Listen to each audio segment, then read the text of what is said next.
Dear students, KTU BTech LET 2026 trial allotment publish ചെയ്തിട്ടുണ്ട്. ഇപ്പോൾ നിങ്ങൾക്ക് നിങ്ങളുടെ പ്രൊഫൈലിൽ ലോഗിൻ ചെയ്താൽ ട്രയൽ അലോട്ട്മെൻറ്റിൽ നിങ്ങൾക്ക് ഏത് കോളേജിലാണ് അലോട്ട്മെൻറ്റ് കിട്ടിയിട്ടുള്ളതെന്ന് അറിയാൻ പറ്റും. അപ്പോൾ നിങ്ങൾ LBSൻ്റെ വെബ്സൈറ്റിൽ നിങ്ങളുടെ പ്രൊഫൈലിൽ ലോഗിൻ ചെയ്യുക. ലോഗിൻ ചെയ്ത് കഴിഞ്ഞാൽ ഇവിടെ കാണാം അലോട്ട്മെൻറ്റ്. ഈ അലോട്ട്മെൻറ്റിൽ ക്ലിക്ക് ചെയ്താൽ അലോട്ട്മെൻറ്റ് ഡീറ്റെയിൽസ് വരും. നിങ്ങൾക്ക് കിട്ടിയ കോളേജിൻ്റെ പേര് ഇവിടെ ഉണ്ടാവും. നിങ്ങൾക്ക് കിട്ടിയ കോഴ്സ് ബ്രാഞ്ച് കാണിച്ചിട്ടുണ്ടാവും. സീറ്റ് ടൈപ്പ് SM എന്ന് പറഞ്ഞാൽ സ്റ്റേറ്റ് മെറിറ്റ് ആണ്. Then trial allotment. ഇനി ഇവിടെ പറഞ്ഞിട്ടുണ്ട് token fee payment will be enabled after publishing first allotment. അതായത് ഇത് ട്രയൽ അലോട്ട്മെൻ്റ് ആണ്. ഇപ്പോൾ നിങ്ങൾ ഓൺലൈനായിട്ട് ഫീ അടക്കുകയോ നിങ്ങൾക്ക് കിട്ടിയ കോളേജിൽ പോയി ജോയിൻ ചെയ്യുകയോ ഒന്നും വേണ്ട. ഇപ്പോൾ നിങ്ങൾ ജസ്റ്റ് നോക്കുക നിങ്ങൾക്ക് ഏത് കോളേജിലാണ് കിട്ടിയിട്ടുള്ളത്. ഇനി അതിൽ നിങ്ങൾക്ക് ഓപ്ഷനിൽ എന്തെങ്കിലും മാറ്റങ്ങൾ വരുത്തണമെങ്കിൽ മാറ്റങ്ങൾ വരുത്താം. ഫസ്റ്റ് അലോട്ട്മെൻറ്റിന് ശേഷമാണ് നമ്മൾ ടോക്കൺ ഫീ അടക്കേണ്ടത്. പിന്നെ സെക്കൻഡ് അലോട്ട്മെൻറ്റിന് ശേഷമാണ് നമ്മൾ കോളേജിൽ പോയി ജോയിൻ ചെയ്യേണ്ടത്. അപ്പോൾ ഇപ്പോൾ നിങ്ങൾ ചെയ്യേണ്ടത് നിങ്ങൾക്ക് കിട്ടിയ കോളേജ് ചെക്ക് ചെയ്യുക. അപ്പോൾ ഈ കോളേജ് നിങ്ങൾക്ക് ഓക്കെ ആണോ നോക്കുക. പിന്നെ ചിലപ്പോൾ നിങ്ങൾക്ക് ഇതിൻ്റെ താഴെയുള്ള കോളേജായിരിക്കും ഒന്നും കൂടെ താല്പര്യം. അങ്ങനെയാണെങ്കിൽ നിങ്ങൾ താഴെയുള്ള ഓപ്ഷൻ നിങ്ങൾക്ക് മുകളിലോട്ട് കൊണ്ടുവരാൻ പറ്റും. ഇപ്പോൾ ചില സ്റ്റുഡൻസിന് ഈ ഒരു കോളേജ് വേണ്ട. ഇപ്പോൾ ഞാനിവിടെ കാണിച്ച സ്റ്റുഡൻറ്റിൻ്റെ കോളേജാണ് ഗവൺമെൻറ് എഞ്ചിനീയറിംഗ് കോളേജ് പാലക്കാട്. നിങ്ങൾക്ക് പല സ്റ്റുഡൻസിനും നിങ്ങളുടെ റാങ്ക് അനുസരിച്ച് പല കോളേജിലായിരിക്കും കിട്ടിയിട്ടുണ്ടാവുക. അപ്പോൾ നിങ്ങൾക്ക് കിട്ടിയ കോളേജ് താല്പര്യം ഇല്ലെങ്കിൽ അത് നമുക്ക് ഓപ്ഷൻ റിമൂവ് ചെയ്യാൻ പറ്റും. അപ്പോൾ ട്രയൽ അലോട്ട്മെൻറ്റ് ആയതുകൊണ്ട് തന്നെ നമുക്ക് കോളേജ് ഓപ്ഷൻ ഇനിയും കൊടുക്കാൻ അവസരമുണ്ട്. നമുക്ക് കംപ്ലീറ്റ് മാറ്റി കൊടുക്കാം, നമുക്ക് താല്പര്യമില്ലാതെ ഡിലീറ്റ് ചെയ്യാം, റീഅറേഞ്ച് ചെയ്യാനൊക്കെ പറ്റും. പിന്നെ അതേപോലെ കഴിഞ്ഞ പ്രാവശ്യം ഓപ്ഷൻസ് കൊടുക്കാൻ പറ്റാത്ത സ്റ്റുഡൻസ് ഉണ്ടെങ്കിൽ നിങ്ങൾക്കും ഇപ്പോൾ ഓപ്ഷൻസ് രജിസ്റ്റർ ചെയ്യാൻ പറ്റും. അപ്പോൾ അതിനു വേണ്ടി ചെയ്യേണ്ടത് ഇവിടെ കോളേജ് ഓപ്ഷൻ എന്ന് പറഞ്ഞ് കാണാം. ഇതിൽ ക്ലിക്ക് ചെയ്യുക. ഇതിൽ ക്ലിക്ക് ചെയ്യുന്ന സമയത്ത് നിങ്ങൾ ഫസ്റ്റ് അവിടുത്തെ കോളേജുകൾ അതിൻ്റെ ഓർഡറിൽ ഇവിടെ നിങ്ങൾക്ക് കാണാൻ പറ്റും. ഇപ്പോൾ നിങ്ങൾക്ക് ഇതിൽ എന്തെങ്കിലും മാറ്റങ്ങൾ വരുത്തണം എന്നുണ്ടെങ്കിൽ ഇവിടെ റീഅറേഞ്ച് ഓപ്ഷൻ എന്ന് പറഞ്ഞിട്ട് കാണാം. ഇതിൽ ക്ലിക്ക് ചെയ്ത് കഴിഞ്ഞാൽ നിങ്ങൾക്ക് ഇതിൽ ചേഞ്ചുകൾ വരുത്താൻ പറ്റും. ഇനി നിങ്ങൾക്ക് ചേഞ്ചുകളൊന്നും വരുത്തണ്ട, ഈ ഒരു ഓർഡറിനെ മതിയെങ്കിൽ നിങ്ങളൊന്നും ചെയ്യണ്ട. ഓക്കെ, ഇപ്പോൾ സപ്പോസ് നിങ്ങൾക്ക് ട്രയൽ അലോട്ട്മെൻറ്റിൽ കിട്ടിയത് നിങ്ങളുടെ 4th ഓപ്ഷനാണ്. ഇപ്പോൾ എക്സാമ്പിളായിട്ട് പറയുന്നത് TKM കോളേജ് ഓഫ് എഞ്ചിനീയറിംഗ് കൊല്ലം. അപ്പോൾ നിങ്ങൾക്കൊരു ഡൗട്ട് ഉണ്ടാവും, ഫസ്റ്റ് അലോട്ട്മെൻറ്റ് വരുമ്പോൾ ഇവിടെ തന്നെ ആയിരിക്കുമോ അതോ മാറാൻ ചാൻസ് ഉണ്ടോ? അപ്പോൾ ഇത് ട്രയൽ അലോട്ട്മെൻറ്റ് ആയതുകൊണ്ട് നമുക്ക് ഫസ്റ്റ് അലോട്ട്മെൻറ്റിൽ ഇതുപോലെ വരുന്ന ഒരിക്കലും പറയാൻ പറ്റില്ല. ചിലപ്പോൾ ഇങ്ങനെ ആയിരിക്കും, ചിലപ്പോൾ താഴോട്ട് വരാം, ചിലപ്പോൾ ഒരു സ്റ്റെപ്പ് മുകളിലോട്ട് കയറാം. അപ്പോൾ വ്യത്യാസങ്ങൾ ഉണ്ടാവാൻ ചാൻസ് ഉണ്ട്. കാരണം എന്താണെന്ന് വെച്ചാൽ ട്രയൽ അലോട്ട്മെൻറ്റിന് ശേഷം നമുക്ക് എന്ത് ചെയ്യാൻ പറ്റും, ഇവിടെ ഓപ്ഷൻസ് റീഅറേഞ്ച് ചെയ്യാനും പുതിയ കോളേജുകൾ ആഡ് ചെയ്യാനും താഴെയുള്ള ഓപ്ഷൻ മുകളിലോട്ട് കൊണ്ടുവരാനൊക്കെ പറ്റും. അപ്പോൾ അതുകൊണ്ട് തന്നെ പല സ്റ്റുഡൻസും ചിലപ്പോൾ ഓപ്ഷനിലൊക്കെ വ്യത്യാസം വരുത്തും. അപ്പോൾ ഇപ്പോൾ നിങ്ങൾക്ക് TKM കോളേജ് ഓഫ് എഞ്ചിനീയറിംഗ് കൊല്ലത്ത് ഇലക്ട്രിക്കൽ ആൻഡ് ഇലക്ട്രോണിക്സ് ആണ് കിട്ടിയത്. ഇപ്പോൾ ഒരു സ്റ്റുഡൻറ്റ് എന്ത് ചെയ്യണം, നിങ്ങളെക്കാളും റാങ്ക് ഉള്ള ഒരു സ്റ്റുഡൻറ്റ് TKM കോളേജിൽ ഇലക്ട്രിക്കൽ ആൻഡ് ഇലക്ട്രോണിക്സും കൂടെ ആഡ് ചെയ്ത് കഴിഞ്ഞാൽ നിങ്ങൾ താഴോട്ട് വരാനുള്ളൊരു ചാൻസ് ഉണ്ട്. അപ്പോൾ അതുകൊണ്ട് തന്നെ നമ്മൾ എപ്പോഴും ഓപ്ഷൻസ് കൊടുക്കുമ്പോൾ ഞാൻ കഴിഞ്ഞ വീഡിയോയിൽ പറഞ്ഞതാണ്, നല്ല നല്ല കോളേജുകൾ ആദ്യം കൊടുക്കുക. അപ്പോൾ നിങ്ങൾ TKM ആണ് നിങ്ങൾക്കിപ്പോൾ കിട്ടിയത്. അപ്പോൾ അതിൻ്റെ തൊട്ട് താഴെയുള്ള ഓപ്ഷൻ നിങ്ങൾ നോക്കുക. നിങ്ങൾക്ക് മാർ അത്തനേഷ്യസ് കോളേജ് MA കോളേജാണ് താല്പര്യമെങ്കിൽ അതവിടെ നിർത്തുക.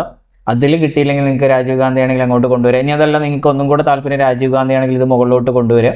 അപ്പോൾ നിങ്ങൾക്ക് ഇപ്പോൾ കിട്ടിയ ഓപ്ഷൻ്റെ തൊട്ട് താഴെ നിങ്ങൾ പോകാൻ ആഗ്രഹിക്കുന്ന കോളേജുകൾ ഓർഡറിൽ കൊടുക്കുക, താല്പര്യമില്ലാത്ത കോളേജുകൾ മാറ്റുക. അങ്ങനെ ഇപ്പോൾ ട്രയൽ അലോട്ട്മെൻറ്റ് ആയതുകൊണ്ട് നമുക്കിതൊക്കെ ചെയ്യാൻ പറ്റും. ഇനി എങ്ങനെയാണ് നിങ്ങൾക്ക് ഇവിടെ 4th ഓപ്ഷൻ കിട്ടിയത് എന്നുള്ളത് മനസ്സിലായോ? നിങ്ങളെ റാങ്ക് എത്തുന്ന സമയത്ത് LBS എന്ത് ചെയ്യും, നിങ്ങൾ കൊടുത്ത ഫസ്റ്റ് ഓപ്ഷനിൽ സീറ്റ് ഉണ്ടോ എന്ന് ചെക്ക് ചെയ്യും.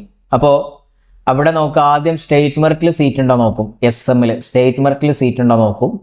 ഇല്ലെങ്കിൽ നിങ്ങളെ റിസർവേഷൻ കാറ്റഗറി ഇവിടെ ഉണ്ടോ നോക്കും. ഇപ്പോൾ നിങ്ങളെ റിസർവേഷൻ കാറ്റഗറി ഇഴവയാണെങ്കിൽ EZ എന്ന് പറയും. ഇപ്പോൾ മുസ്ലിം ആണെങ്കിൽ MU, ബാക്ക്വേർഡ് ഹിന്ദു ആണെങ്കിൽ BH, SC എന്നൊക്കെ പറഞ്ഞിട്ട് അതിൻ്റെ റിസർവേഷൻ കാറ്റഗറി ഉണ്ട്. അപ്പോൾ നിങ്ങളെ റാങ്ക് എത്തുന്ന സമയത്ത് നിങ്ങളെ ഫസ്റ്റ് ഓപ്ഷനിൽ നിങ്ങൾക്ക് ആദ്യം സ്റ്റേറ്റ് മെറിറ്റിൽ സീറ്റ് ഉണ്ടോ നോക്കും. സ്റ്റേറ്റ് മെറിറ്റിൽ സീറ്റ് ഇല്ലെങ്കിൽ പിന്നെ എന്താ നോക്കുക, നിങ്ങളുടെ റിസർവേഷൻ കാറ്റഗറി എവിടെ ഉണ്ടോ നോക്കും. ഉണ്ടെങ്കിൽ അതിൽ സീറ്റ് ഉണ്ടോ നോക്കും. അപ്പോൾ അതിലില്ലെങ്കിൽ LBS അടുത്ത സെക്കൻഡ് ഓപ്ഷൻ ചെക്ക് ചെയ്യും. സെക്കൻഡ് ഓപ്ഷൻ ചെക്ക് ചെയ്യുന്ന സമയത്ത് മുകളിൽ പറഞ്ഞ പോലെ തന്നെ നിങ്ങൾക്ക് സ്റ്റേറ്റ് മെറിറ്റിൽ ആദ്യം സീറ്റ് ഉണ്ടോ നോക്കും. ഇല്ലെങ്കിൽ നിങ്ങൾ റിസർവേഷൻ കാറ്റഗറി ഉണ്ടോ നോക്കും. അപ്പോൾ റിസർവേഷനുള്ള സ്റ്റുഡൻസിന് 2 ചെക്കിങ് വരും. സ്റ്റേറ്റ് മെറിറ്റിൽ സീറ്റ് ഉണ്ടെങ്കിൽ അവിടെ ഫിൽ ചെയ്യും, ഇല്ലെങ്കിൽ റിസർവേഷൻ കാറ്റഗറിയിൽ ഉണ്ടോ നോക്കും. രണ്ടിലും ഇല്ലെങ്കിൽ അടുത്ത കോളേജിലോട്ട് വരും. ഇനി ജനറൽ കാറ്റഗറിയിലുള്ള സ്റ്റുഡൻസ് ആണെങ്കിൽ സ്റ്റേറ്റ് മെറിറ്റിൽ മാത്രമേ നോക്കുള്ളൂ, അതിലാണ് അവർക്ക് സീറ്റ് കിട്ടുക. അപ്പോൾ സെക്കൻഡ് ഓപ്ഷനിൽ സ്റ്റേറ്റ് മെറിറ്റിലും നിങ്ങളെ റിസർവേഷൻ കാറ്റഗറിയിലും സീറ്റ് ഇല്ല, അതായത് നിങ്ങളെക്കാളും റാങ്ക് ഉള്ളവർ അവിടെ ഫില്ലായിട്ടുണ്ടാവും. ഇനി തേർഡിൽ വരികയാണ്, തേർഡിൽ വരുമ്പോൾ സ്റ്റേറ്റ് മെറിറ്റ് നോക്കും, റിസർവേഷൻ കാറ്റഗറി നോക്കും. ഇനി നിങ്ങളെ റിസർവേഷൻ കാറ്റഗറി എല്ലാ കോളേജിലും എല്ലാ ബ്രാഞ്ചിലും വരില്ല, കാരണം ഇവിടെ നമുക്ക് വളരെ കുറച്ച് സീറ്റേ ഉള്ളൂ. അപ്പോൾ അതുകൊണ്ട് തന്നെ എല്ലാ റിസർവേഷനും എല്ലായിടത്തും ഇവർക്ക് വെക്കാൻ കഴിയില്ല. അപ്പോൾ നിങ്ങളെ റിസർവേഷൻ കാറ്റഗറി അവിടെ ഉണ്ടെങ്കിൽ അതിൽ സീറ്റ് ഉണ്ടോ നോക്കും, ഇല്ലെങ്കിൽ അടുത്തതിലോട്ട് വരും. അങ്ങനെ ഫോർത്തിലോട്ട് വന്നപ്പോഴാണ് നിങ്ങൾക്ക് സീറ്റ് കിട്ടിയത്. അത് ചിലപ്പോൾ നിങ്ങൾ സ്റ്റേറ്റ് മെറിറ്റിൽ സീറ്റ് ഉണ്ടെങ്കിൽ സ്റ്റേറ്റ് മെറിറ്റിലായിരിക്കും, അല്ലെങ്കിൽ നിങ്ങളെ റിസർവേഷൻ കാറ്റഗറിയിലായിരിക്കും. അപ്പോൾ നിങ്ങൾ അലോട്ട്മെൻറ്റ് ഡീറ്റെയിൽസിൽ നോക്കിയാൽ അറിയാൻ പറ്റും ഏത് ടൈപ്പിലാണ് നിങ്ങൾ അലോട്ട് ചെയ്തിട്ടുള്ളത് എന്നുള്ളത്. ഓക്കെ, അപ്പോൾ ഇങ്ങനെയാണ് നിങ്ങൾക്ക് ഓപ്ഷൻസ് കിട്ടുക. അപ്പോൾ എല്ലാ അലോട്ട്മെൻറ്റ് പ്രോസസ്സിലും ഇത് തന്നെയാണ് ചെയ്യുക. 1 2 3 4 എന്ന് പറഞ്ഞിട്ട് ഇങ്ങനെ ചെക്ക് ചെയ്ത് നോക്കിയിട്ട് നിങ്ങൾ ഫില്ല് ചെയ്തിട്ട് അടുത്ത റാങ്കിലോട്ട് പോവുള്ളൂ. ഓക്കെ, ഇപ്പോൾ സപ്പോസ് നിങ്ങൾക്ക് ട്രയൽ അലോട്ട്മെൻറ്റ് കിട്ടിയത് നിങ്ങളെ 9ാമത്തെ ഓപ്ഷനാണ്. ഇപ്പോൾ ഞാൻ എക്സാമ്പിളായിട്ട് പറയുകയാണ്, government engineering college Barton hill. അതിൻ്റെ തൊട്ട് താഴെ ഗവൺമെൻറ് എഞ്ചിനീയറിംഗ് കോളേജ് പാലക്കാടുണ്ട്. അപ്പോൾ നിങ്ങൾക്ക് ബാർട്ടൺ ഹില്ല് കിട്ടി. അപ്പോൾ നിങ്ങളെ വീട്ടിൽ പറയുമ്പോൾ നിങ്ങളെ വീട്ടുകാർ പറയുകയാണെങ്കിൽ നിങ്ങൾക്ക് കുറച്ചും കൂടെ നമുക്ക് അടുത്ത് പാലക്കാടല്ല, അപ്പോൾ പാലക്കാട് കൊടുത്തൂടെ. അപ്പോൾ അങ്ങനെയാണെങ്കിൽ നിങ്ങൾക്ക് താഴെയുള്ള ഓപ്ഷൻ മുകളിലോട്ട് കൊണ്ടുവരാൻ പറ്റും.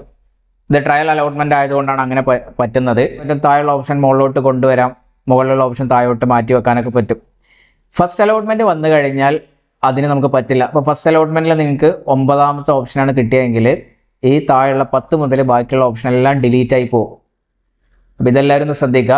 ഫസ്റ്റ് അലോട്ട്മെൻറ്റിൽ നിങ്ങൾക്ക് എത്രാമത്തെ ഓപ്ഷനാണോ കിട്ടുന്നത്, ഇപ്പോൾ നിങ്ങൾക്ക് 6ാമത്തെ ഓപ്ഷനാണ് കിട്ടുന്നതെങ്കിൽ 7ാമത്തെ ഓപ്ഷൻ മുതൽ താഴെയുള്ളതെല്ലാം ഡിലീറ്റ് ആയി പോകും. പിന്നെ നിങ്ങൾക്ക് ചെയ്യാൻ പറ്റുന്നത് ഈ ഹയർ ഓപ്ഷൻസ് റീഅറേഞ്ച് ചെയ്യാനും ഇത് ഡിലീറ്റ് ചെയ്യാനേ പറ്റുള്ളൂ. പുതിയ കോളേജ് ആഡ് ചെയ്യാൻ പറ്റില്ല. അപ്പോൾ ഫസ്റ്റ് അലോട്ട്മെൻറ്റിൽ നിങ്ങൾക്കൊരു കോളേജ് കിട്ടിയിട്ട് നിങ്ങൾ പറയുകയാണ് എനിക്ക് താഴെയുള്ള കോളേജ് മതി എന്ന് പറഞ്ഞാൽ നടക്കില്ല. അപ്പോൾ അങ്ങനെ എന്തെങ്കിലുമൊക്കെ ഉണ്ടെങ്കിൽ ഇപ്പോൾ തന്നെ അത് കറക്റ്റ് ചെയ്യുക. അപ്പോൾ ഞാൻ ഈ പറഞ്ഞ പോലെ ഇപ്പോൾ ഒരു സ്റ്റുഡൻറ്റിന് ബാർട്ടൺ ഹില്ല് 9ാമത്തെ ഓപ്ഷൻ കൊടുത്തിട്ടുണ്ട്, അവന് പാലക്കാടാണ് താല്പര്യമെങ്കിൽ അത് മുകളിലോട്ട് വെക്കുക. ഇതിനൊരു എക്സാമ്പിൾ പറഞ്ഞതാണ്. അപ്പോൾ നിങ്ങളെ റാങ്കും നിങ്ങളെ സ്ഥലമൊക്കെ അനുസരിച്ച് ഇതിൽ വ്യത്യാസങ്ങൾ വരും. അപ്പോൾ അതിനനുസരിച്ച് ചെയ്യുക. എപ്പോഴും നല്ല കോളേജുകൾ തന്നെ ആദ്യം കൊടുക്കുക. പിന്നെ അതേപോലെ ചില സ്റ്റുഡൻസിന് റാങ്ക് കുറച്ച് ബാക്കിലോട്ടായിരിക്കും, ഗവൺമെൻറ് കോളേജ് മാത്രമേ കൊടുത്തിട്ടുണ്ടാവുള്ളൂ. അപ്പോൾ അലോട്ട്മെൻറ്റ് കിട്ടിയിട്ടുണ്ടാവില്ല, യു ഹാവ് നോ അലോട്ട്മെൻറ്റ് എന്ന് പറഞ്ഞിട്ട് വന്നിട്ടുണ്ടാവും. അപ്പോൾ അങ്ങനെയുള്ള സ്റ്റുഡൻസ് ഗവൺമെൻറ് മാത്രമാണ് നോക്കുന്നതെങ്കിൽ ഫസ്റ്റ് അലോട്ട്മെൻറ്റിനും സെക്കൻഡ് അലോട്ട്മെൻറ്റിനും തുടർന്നുള്ള അലോട്ട്മെൻറ്റുകൾക്ക് വെയിറ്റ് ചെയ്യുക. ഇനി നിങ്ങൾ കോസ്റ്റ് ഷെയറിങ്ങും പ്രൈവറ്റൊക്കെ നോക്കുന്നുണ്ടെങ്കിൽ മാത്രം അത് ആഡ് ചെയ്യുക. അപ്പോൾ ഇവിടെ നിങ്ങൾ ആദ്യം കൊടുത്ത ഓർഡർ ഓക്കെ ആണെങ്കിൽ നിങ്ങൾ റീഅറേഞ്ച് ഓപ്ഷൻ ഒന്നും കൊടുക്കണ്ട, ഇതേപോലെ നിലനിർത്തിയാൽ മതി. ഇനി അതല്ല നിങ്ങൾക്കിതിൽ ചില ഓപ്ഷൻ ഡിലീറ്റ് ചെയ്യണം, നിങ്ങൾക്ക് ഇപ്പോൾ കിട്ടിയ കോളേജ് വേണ്ട, അതിലോട്ട് പോകാനേ താല്പര്യമില്ലെങ്കിൽ അത് ഡിലീറ്റ് ചെയ്യണം. ഇനി ഞാൻ നേരത്തെ പറഞ്ഞ പോലെ താഴെയുള്ള ഓപ്ഷൻ മുകളിലോട്ട് കൊണ്ടുവരണം, അല്ലെങ്കിൽ പുതിയ കോളേജുകൾ ആഡ് ചെയ്യണം. ഇങ്ങനെയൊക്കെ എഡിറ്റ് ചെയ്യാനുള്ളവർ എന്ത് ചെയ്യുക, റീഅറേഞ്ച് ഓപ്ഷനിൽ ക്ലിക്ക് ചെയ്യാം. അപ്പോൾ റീഅറേഞ്ച് ഓപ്ഷനിൽ ക്ലിക്ക് ചെയ്ത് കഴിഞ്ഞാൽ ഇങ്ങനെ വരും. ഇപ്പോൾ ഇവിടെ നിങ്ങൾ ആദ്യം കൊടുത്ത ആ ഒരു ഓർഡറിൽ ഓപ്ഷൻസ് കാണാം. അപ്പോൾ ഇവിടെ നമുക്ക് ആദ്യം ചെയ്ത പോലെ റീഅറേഞ്ച് ചെയ്യാം, നമ്പർ മാറ്റിയിട്ട് റീഅറേഞ്ച് ചെയ്യാം. ഇപ്പോൾ നിങ്ങൾക്ക് 10ാമത്തെ ഓപ്ഷൻ 9ാമതിൽ കൊണ്ടുവരണം, 9 10ലും കൊണ്ടുവരണമെങ്കിൽ നമ്പർ അങ്ങോട്ടും ഇങ്ങോട്ടും മാറ്റുക. പിന്നെ ഡിലീറ്റ് ചെയ്യാൻ ഇവിടെ ഡിലീറ്റ് ചെയ്യാം. ഇനി കോളേജ് ആഡ് ചെയ്യാനും നമുക്ക് ഓപ്ഷൻ ഉണ്ട്. എന്നിട്ട് ഇത് അപ്ഡേറ്റ് ആൻഡ് സേവ് കൊടുക്കുക. ഫസ്റ്റ് അലോട്ട്മെൻറ്റിൽ കിട്ടിയ കോളേജിൽ തന്നെ ആയിരിക്കും മിക്കവാറും നിങ്ങൾക്ക് സെക്കൻഡ് അലോട്ട്മെൻറ്റിലും കിട്ടുക. അപ്പോൾ ആ ഒരു കോളേജിൽ തന്നെ ആയിരിക്കും നിങ്ങൾ അഡ്മിഷൻ. പിന്നെ ചേഞ്ച് വരാൻ ചാൻസ് ഉള്ളത് തേർഡ് അലോട്ട്മെൻറ്റിലും അല്ലെങ്കിൽ സ്പോട്ടിനൊക്കെയാണ്. ഓക്കെ, അപ്പോൾ ഇതെല്ലാം ഓക്കെ ആണെന്ന് വെരിഫൈ ചെയ്തതിന് ശേഷം എന്ത് ചെയ്യുക, സബ്മിറ്റ് ചെയ്യുക. ഓക്കെ, അപ്പോൾ ഇവിടെ സബ്മിറ്റ് ചെയ്താലും വീണ്ടും നമുക്കത് എഡിറ്റ് ചെയ്യാൻ പറ്റുന്നുണ്ട്. ഇപ്പോൾ നമ്മൾ കഴിഞ്ഞ പ്രാവശ്യം സബ്മിറ്റ് ചെയ്താൽ പിന്നെ ഒന്നും ചെയ്യാൻ പറ്റില്ലായിരുന്നു. കാരണം ഇവിടെ സബ്മിറ്റ് ചെയ്ത് വീണ്ടും നിങ്ങൾ റീഅറേഞ്ച് ഓപ്ഷനിൽ കൊടുത്തു കഴിഞ്ഞാൽ ഇവിടെ വീണ്ടും നമുക്ക് ചേഞ്ചസ് ചെയ്യാൻ പറ്റും. അപ്പോൾ ആരെങ്കിലും സബ്മിറ്റ് ചെയ്തിട്ടുണ്ടെങ്കിൽ നിങ്ങൾക്ക് വേണമെങ്കിൽ ഞാൻ എന്തെങ്കിലും വ്യത്യാസങ്ങൾ വരുത്തണം എന്നുണ്ടെങ്കിൽ വരുത്താൻ പറ്റും. ഓക്കെ, അപ്പോൾ നമുക്ക് ലാസ്റ്റ് ഡേറ്റ് പറഞ്ഞിട്ടുള്ളത് 8ാം തീയതിയാണ്. അതിൻ്റെ മുമ്പ് തന്നെ എന്ത് ചെയ്യുക, ഇതെല്ലാം കറക്റ്റ് ചെയ്തിട്ട് സബ്മിറ്റ് ചെയ്യുക. ഓക്കെ, പിന്നെ അതേപോലെ നിങ്ങളുടെ പ്രൊഫൈലിൽ സ്കോർ കാർഡ് എന്ന് പറഞ്ഞ് വന്നിട്ടുണ്ട്. ഈ സ്കോർ കാർഡിൽ ക്ലിക്ക് ചെയ്താൽ നിങ്ങളെ സ്കോർ കാർഡ് ഇവിടെ കാണിക്കും. അതിൻ്റെ PDF ഡൗൺലോഡ് ചെയ്ത് വെക്കുക. ഓക്കെ, അപ്പോൾ ഇവിടെ ഓപ്ഷൻസ് റീഅറേഞ്ച് ചെയ്യാനും സബ്മിറ്റ് ചെയ്യാനൊക്കെയുള്ള ലാസ്റ്റ് ഡേറ്റ് 8/7/2026 ആണ്. അപ്പോൾ അതിന് മുമ്പായിട്ട് ഈ കാര്യങ്ങളൊക്കെ ശ്രദ്ധിച്ച് ചെയ്യുക. ഓക്കെ, ഇനി ഇവിടെ നിങ്ങൾ ഈ ഒരു പേജിൽ കാൻഡിഡേറ്റ് ലോഗിൻ പേജിൽ നിങ്ങൾ ലോഗിൻ ചെയ്യാതെ ഇവിടെ അലോട്ട്മെൻറ്റ്സ് പറഞ്ഞ് കാണാം. ഇതിൽ ക്ലിക്ക് ചെയ്ത് കഴിഞ്ഞാൽ ഓരോ കോളേജിലും ട്രയൽ അലോട്ട്മെൻറ്റിൽ എടുത്ത റാങ്ക് ഡീറ്റെയിൽസ് കാണാൻ പറ്റും. അപ്പോൾ computer science and engineering, college of engineering, Trivandrum, ഇവിടെ നിങ്ങൾക്ക് കാണാം ട്രയൽ അലോട്ട്മെൻറ്റിൽ സ്റ്റേറ്റ് മെറിറ്റിൽ first rank, second rank, 6th rank, 9th rank, 10th rank state മെറിറ്റിൽ ഇത്രയും എടുത്തു. പിന്നെ റിസർവേഷൻ കാറ്റഗറിയിൽ ഇത്രയും സ്റ്റുഡൻസിന് എടുത്തിട്ടുണ്ട്. അപ്പോൾ നിങ്ങൾ എന്ത് ചെയ്യുക, നിങ്ങൾക്ക് കിട്ടിയ കോളേജിൽ നിങ്ങൾ എത്രാമതായിട്ടാണ് എടുത്തിട്ടുള്ളത് നോക്കുക. അതേപോലെ നിങ്ങൾ പോകാൻ ആഗ്രഹിക്കുന്ന കോളേജുകളിൽ സ്റ്റേറ്റ് മെറിറ്റിൽ അല്ലെങ്കിൽ നിങ്ങളുടെ റിസർവേഷൻ കാറ്റഗറിയിൽ ഏതൊക്കെയാണ് റാങ്കുകൾ പോയിട്ടുള്ളത് എന്നൊക്കെ നോക്കുമ്പോൾ നിങ്ങൾക്ക് കുറച്ചൊരു ഐഡിയ കിട്ടും അടുത്ത അലോട്ട്മെൻറ്റിൽ നമുക്ക് മുകളിലോട്ട് കയറാൻ ചാൻസ് ഉണ്ടോ എന്നൊക്കെ ഉള്ളത്. ഓക്കെ, അപ്പോൾ കോളേജ് ഓപ്ഷൻസ് റീഅറേഞ്ച് ചെയ്യാനുള്ളവർ, കോളേജ് ഡിലീറ്റ് ചെയ്യാനുള്ളവർ, പുതിയ കോളേജുകൾ ആഡ് ചെയ്യാനുള്ളവർ ഞാൻ ഈ പറഞ്ഞ പ്രകാരം അത് ശ്രദ്ധിച്ച് തന്നെ ചെയ്യുക. കാരണം ഇനി നമുക്ക് ഫസ്റ്റ് അലോട്ട്മെൻറ്റ് വന്നാൽ ഇതേപോലെ ചെയ്യാൻ പറ്റില്ല. ഫസ്റ്റ് അലോട്ട്മെൻറ്റ് വന്നു കഴിഞ്ഞാൽ നിങ്ങൾക്ക് കിട്ടിയ കോളേജിൻ്റെ താഴെയുള്ള കോളേജൊക്കെ ഡിലീറ്റ് ആയിട്ട് പോകും. അപ്പോൾ ആ ഒരു കോളേജിൽ നിങ്ങൾ ടോക്കൺ ഫീ അടച്ചിട്ട് അഡ്മിഷൻ ഉറപ്പുവരുത്തണം. എന്നാൽ മാത്രമേ നിങ്ങളെ സെക്കൻഡ് അലോട്ട്മെൻറ്റിന് പരിഗണിക്കുള്ളൂ. ഇപ്പോൾ ഫസ്റ്റ് അലോട്ട്മെൻറ്റിൽ നിങ്ങൾക്കൊരു കോളേജ് കിട്ടി, നിങ്ങൾ എന്നെ വിളിച്ചിട്ട് പറയുകയാണ് സാർ എനിക്ക് ഈ കോളേജ് വേണ്ട, ഇത് ഡിലീറ്റ് ചെയ്യാൻ പറ്റുമോ? ഇല്ല, ഡിലീറ്റ് ചെയ്യാൻ പറ്റില്ല. ഇനി അതല്ല ഇതിൻ്റെ താഴോട്ട് പോകാൻ പറ്റുമോ? താഴോട്ടും പോകാൻ പറ്റില്ല. മുകളിലോട്ട് പോകാൻ പറ്റുമോ എന്ന് ചോദിച്ചു കഴിഞ്ഞാൽ നമുക്ക് സെക്കൻഡ് അലോട്ട്മെൻറ്റ് വേണമെങ്കിൽ വെയിറ്റ് ചെയ്ത് നോക്കാം. ചിലപ്പോൾ മുകളിലോട്ട് കയറും, അല്ലെങ്കിൽ ആ കോളേജിൽ തന്നെ ആയിരിക്കും. അപ്പോൾ ഫസ്റ്റ് അലോട്ട്മെൻറ്റ് മുമ്പായിട്ട് നമ്മൾ എന്ത് ചെയ്യുക, ഇപ്പോൾ കൊടുത്ത ഓപ്ഷൻസൊക്കെ കറക്റ്റായിട്ട് നല്ല രീതിയിൽ തന്നെ കൊടുത്ത് സേവ് ആൻഡ് സബ്മിറ്റ് ചെയ്യുക. ഓക്കെ.